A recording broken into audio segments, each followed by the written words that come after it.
Like, what do you mean? Like, what do I want to do? Yeah, I would like to be a journalist. I would like to have my own sports talk show. Hopefully this show grows enough where like the four of us get our own show. Can you imagine how cool that would be? If like crazy. Mine would be some crazy ass reality TV show, man. Yeah, see, I'm not a sucker for reality TV because I enjoy high quality programming. We are. What's your favorite reality TV show? Don't say the Jersey Shore either, because that one kind of sucks. Well, I would think, yeah, like. You know, it's shot like 30 minutes away from me. Floribama Shore. I don't know what that is. Actually, no. Correction, I do know what that is. Floribama's funny. There's some redneck. It's like redneck Jersey Shore, right? Yeah. It's like, it's like, whoa, no. I watched that, but my favorite reality TV show, I like how like Kirsten knows best. Kirsten knows. Because I feel like that'd be you. Like, what the fuck? But stop looking at me like that. You're like looking at me cross-eyed. Oh, am Anyways, Fuck, did I hit an order? Or are we just getting this one first? Just getting this one. Okay. Great, where are you? Grant's on the left. So for this today's episode of the Below the Cap podcast, with me, well, actually, no, not with me because the rest of my hosts are actually gone. So it's just me. And to my left is set designer Grant Haskins. And What's up, y'all? As part of our live studio audience today, we have Kirsten. Would you like to say hi officially, even though we've been recording for the last like 2-ish minutes? Hi. She's camera shy. So we not that big of a deal. There's no camera. She's microphone shy. Huh? Oh yeah, you're just microphone shy. Totally. That kind of sucks. Do you not like hearing your own voice? Because you do understand that my own voice. when we play this back, you're gonna hear your own voice and it's gonna be hilarious. Yeah, you're yelling. I feel bad for people who have headphones on. Okay. I'm really not yelling that loud. I'm looking at like You're like, how. you're like, hi. Okay, chill. Yeah, Just it's a little bit. who, me? No. Oh, her. Yeah. Let him move on with the show. Yeah. Seriously, I got shit I gotta talk about. Okay, For starters, for example, Knicks Pelicans happened today, and now the Knicks have won 6 straight games, courtesy of Julius Randle. So guys, can we get a round of applause for? I'm in first place, but I'm clapping. No, in my head. we can't. You know what? You're not willing to drop the controller to give Julius Randle, all-star Julius Randle, a brief round of applause. Not when I'm in first place. Right? Not when you're in first place, right? Okay, well, for those of you who don't know the stat lines of the game, Julius Randle went off for 33 points, 5 rebounds, 10 assists, 5 steals on 11 for 28 shooting, and he was 9 for 10 for the line. It's really. Julius Randle is a top, because he's not like a center, so like I don't want to say that, but he's definitely a top 10, like he's definitely a top 5 like power forward in the league. Like he is able to change. He's basically changed the entire way that the Knicks play basketball, strictly because they now have a player who has the ability to actually get into the paint and like create their own shot off the dribble, right? At the size of like around 6'10", you know, like they haven't had a player like that that good since like Carmelo was able to do that, but he's like really not the same player that Julius Randle is. I mean, like it's really like Patrick Ewing and when they had Stoudemire for like a couple of seasons. You know what I mean? Yeah. That's really like why the Knicks are in the East. And the East is way worse than the West too. So like it really just kind of, I don't know. He's just able to dominate more so than if he was in the West. And he was drafted to the Lakers and he was on the Pelicans for a season. He wasn't putting up these types of numbers because he wasn't like the number one option on those teams. You know what I mean? Yeah. Below the Cap is also starting a petition to get Derrick Rose to be the starter over Elfrid Payton. Derrick Rose was plus 22 on the floor, and he had 23 points and 5 assists, and he was able to tear apart the Pelicans defense basically because Derrick Rose, now that he's back, now that he's in New York, he's starting to play like how I don't want to say like vintage Derrick Rose, but like what a veteran version of vintage Derrick Rose would look like. You know what I mean? Yeah. Because he's gotten injured like so many times, and I mean it's hard for players to come back like that as often as they do. I mean, like Kevin Durant is like struggling to have a actual comeback on the season because of his ACL injury. You know, and Clay's not even coming back till next season either. You know, there's just, I mean, an ACL is just a hard injury to come back from in any sport, let alone basketball. Yeah, let alone basketball. Any capacity.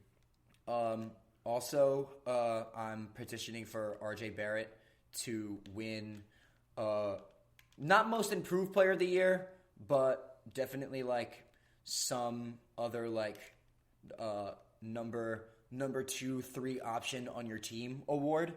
You know, like the second to third best player on the team award should go to RJ Barrett on the Knicks because he is able to, especially if him and Derrick Rose are on the floor at the same time, RJ Barrett is able to like create more space for himself because if Derrick Rose isn't on the floor, he's getting trapped like 8 times out of 10 when he tries to do his own thing. So it's good to see that he's getting his own space and his own freedom to actually like create the shots that he's able to create.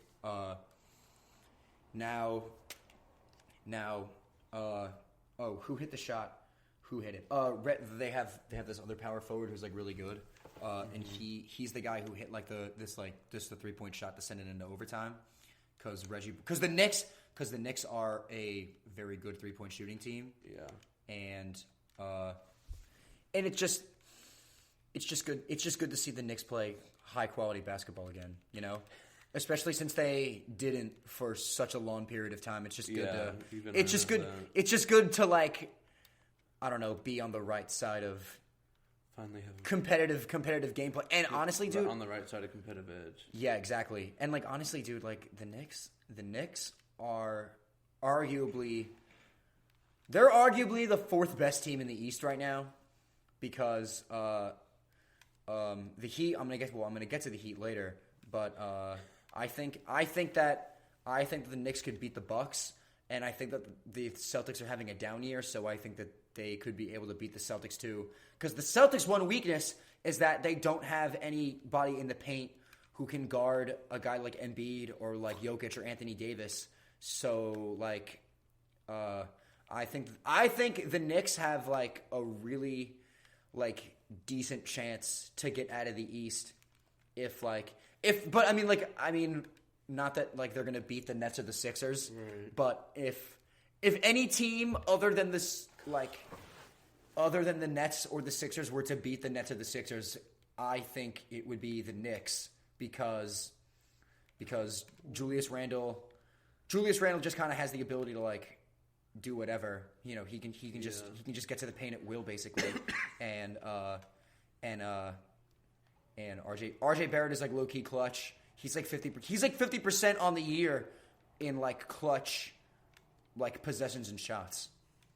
Like that's like really for a sophomore player. That's like really good, you know. Yeah. And there are a lot of sophomore players this year who are kind of in like the sophomore stuff. Like Tyler Hero, he's kind of really having like a down year.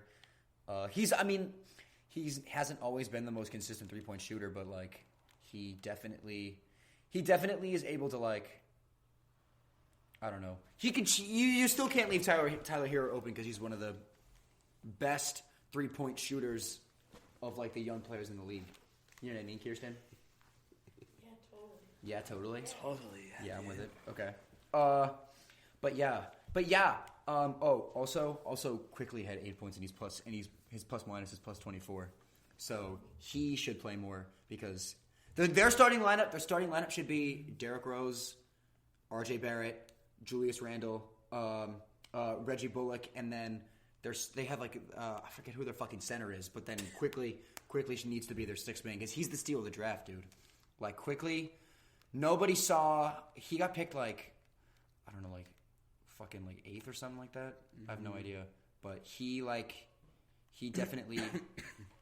like, if they were to do a redraft of this year, he'd probably go, like... He might go, like, 5th, you know? Like, he's that... He has shown that he has the ability to be, like, that type of player. And he's on the Knicks. Like, if he was on, like, a way better team, he'd probably be putting up much better numbers, you know? But, like, because he's just on the Knicks, he just ends up like, not, you know...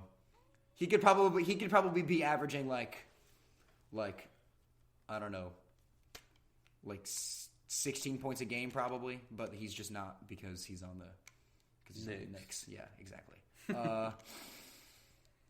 Which again is just kind of too bad, but you know, the Knicks are coming back, and the Knicks are going to become a top 10 team in the league again.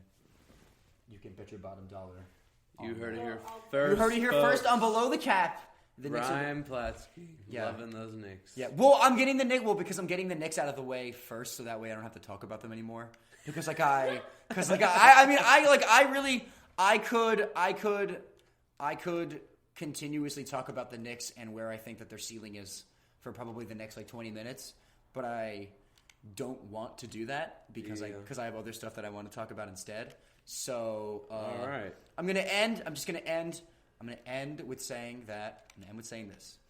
Derrick Rose needs to start. Okay. And the Knicks are number 1 in defensive efficiency because Tom Thibodeau is a culture change level head coach, and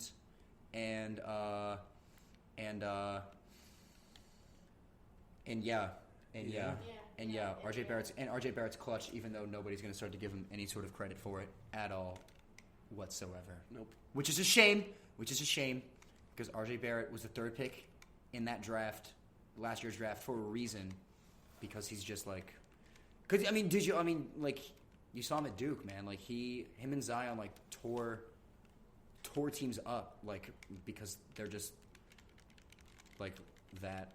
They're just that powerful. They're just both those types of players, dude. Yeah. Like, that's and like John Morant went second because John Morant's also that type of player, but that's just kind of like how it is. Like, this draft, those top 3 2019 players, Zion, John Morant, and RJ Barrett are going to be like 3 really, like, legitimately top 15, top 20 players in the league in, like, a very short period of time, you know?